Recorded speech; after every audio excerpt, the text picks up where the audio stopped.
जब भी मिस्र के पिरामिडों का ख्याल आता है तो मन में एक अजीब सी हैरानी होती है ना? हजारों साल से रेगिस्तान में खड़े ये विशाल स्मारक, और एक सवाल जो हमेशा दिमाग में घूमता है, आखिर इन्हें बनाया कैसे गया था? ये एक ऐसा सवाल है जो वक्त के साथ और भी गहरा होता गया है। हमें लगता है कि हमें जवाब पता है, रैंप थे, मजदूर थे, पत्थर थे। लेकिन क्या ये कहानी का सिर्फ एक छोटा सा हिस्सा है?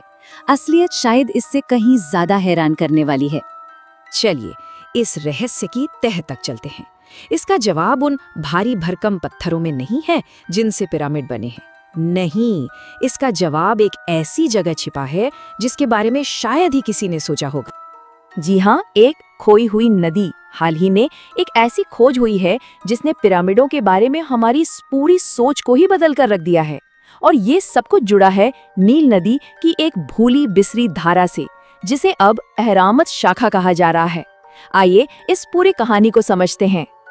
तो सबसे पहले ये समझना जरूरी है कि पिरामिड सिर्फ मकबरे नहीं थे, बिल्कुल नहीं। प्राचीन मिस्र के लोगों के लिए ये उससे कहीं बढ़कर थे। ये उनकी आस्था, उनके विश्वास का केंद्र थे, मृत्यु के बाद के जीवन का दरवाजा। पता है, कई मिस्र विशेषज्ञ इन्हें क्या कहते हैं? एक पुनरुत्थान मशीन। उनका मानना था कि ये विशाल सीढ़ियां फ़िरौन की आत्मा को सीधा देवताओं तक पहुंचाने के लिए थीं। मतलब ये सिर्फ एक कब्र नहीं थी, ये स्वर्ग का एक गेटवे था। लेकिन जो शानदार एकदम परफेक्ट पिरामिड आज हम गीजा में देखते हैं, वो रातों रात नहीं बन गए। नहीं, इसके पीछे सदियों की मेहनत, आर्किटेक्चर का विकास और बहुत सारे ट्रायल एंड एरर थे। पिरामिड के बनने की कहानी बहुत दिलचस्प है। देखिए, सब कुछ शुरू हुआ मस्तबा से। ये मिट्टी की ईंटों से बने सपाट छत वाले मकबरे होते थे। फिर करीब 2670 ईसा पूर्व में इम्होटेप नाम के एक जीनियस आर्किटेक्ट ने एक मस्तबा के ऊपर दूसरा, दूसरे के ऊपर तीसरा रखकर दुनिया की पहली विशाल पत्थर की इमारत बना दी, जोसर का स्टेप पिरामिड। और बस यहीं से असली रेस शुरू हुई। फराओ नेफ्रू ने तो कई प्रयोग किए।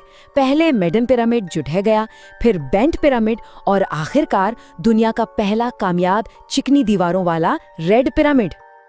ये बेंट पिरामिड तो अपने आप में एक कहानी है। इसे बनाना शुरू किया गया 54 डिग्री के बहुत ही खड़े एंगल पर। लेकिन आधा बनने के बाद इंजीनियरों को लगा कि अरे, ये तो बहुत अस्थिर है, ये भी मेडन पिरामिड की तरह गिर सकता है। तो उन्होंने क्या किया, बीच में ही एंगल बदलकर 43 डिग्री कर दिया।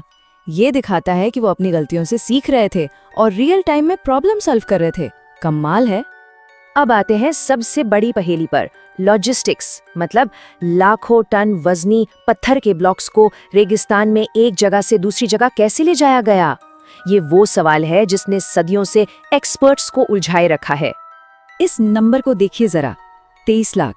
खुफू के महान पिरामिड में करीब इतने पत्थर के ब्लॉक लगे हैं और हर एक का वजन 2.5 टन से लेकर 80 टन तक था। सोचिए, बिना आज की टेक्नोलॉजी के ये कैसे मुमकिन हुआ?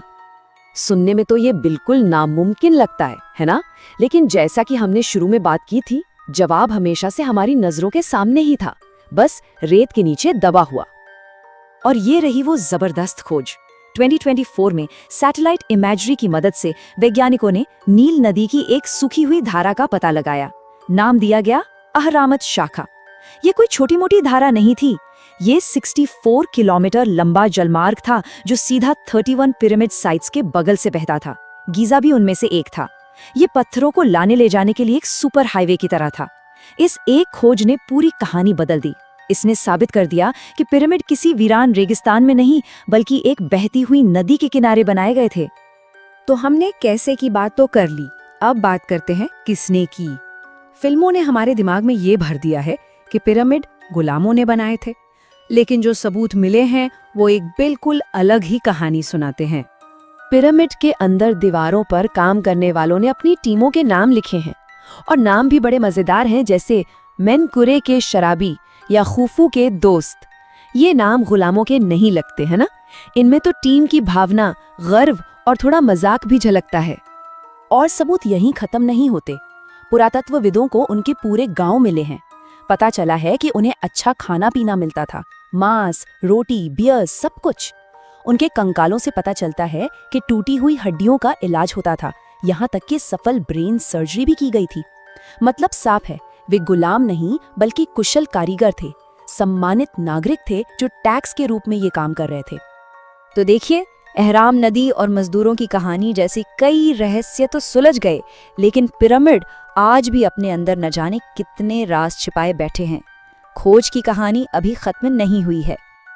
अच्छा, एक हैरान करने वाली बात बताऊं? महान पिरामिड के 4 नहीं बल्कि 8 पहलू हैं। जी हाँ, 8। हर एक साइड के बीच में एक हल्का सा झुकाव है, जो सिर्फ हवा से, और वो भी सिर्फ सूर्योदय और सूर्यास्त के समय कुछ पलों के लिए ही दिखाई देता है। ये इंजीनियरिंग का एक अविश्वसनीय नमूना है। और फिर है द बिग वॉइड। 2017 में एक खास तकनीक का इस्तेमाल करके वैज्ञानिकों को ग्रैंड गैलरी के ठीक ऊपर एक बहुत बड़ी खाली जगह मिली। ये करीब 30 मीटर लंबी है, पर यह है क्या, इसका मकसद क्या है, कोई नहीं जानता। क्या ये वजन कम करने के लिए बनाया गया एक चेंबर है, या कोई छिपा हुआ गलियारा, या फिर एक गुप्त कमरा? ये आज भी एक बहुत बड़ा रहस्य है। और आखिर में वो सवाल जो शायद सबसे बड़ा और सबसे व्यक्तिगत है। महान पिरामिड के अंदर राजा के कमरे में एक खाली ताबूत रखा है। फराओ खुफू का शरीर, उसकी मम्मी कभी नहीं मिली। क्या उसे बहुत पहले ही चुरा लिया गया था, या फिर असली मकबरा अभी भी खोजे जाने का इंतजार कर रहा है, पिरामिड की गहराइयों में कहीं छिपा हुआ? ये एक ऐसा सवाल है जो हमें आज भी सोचने पर मजबूर कर देता है, और शायद हमेशा करता रहेगा।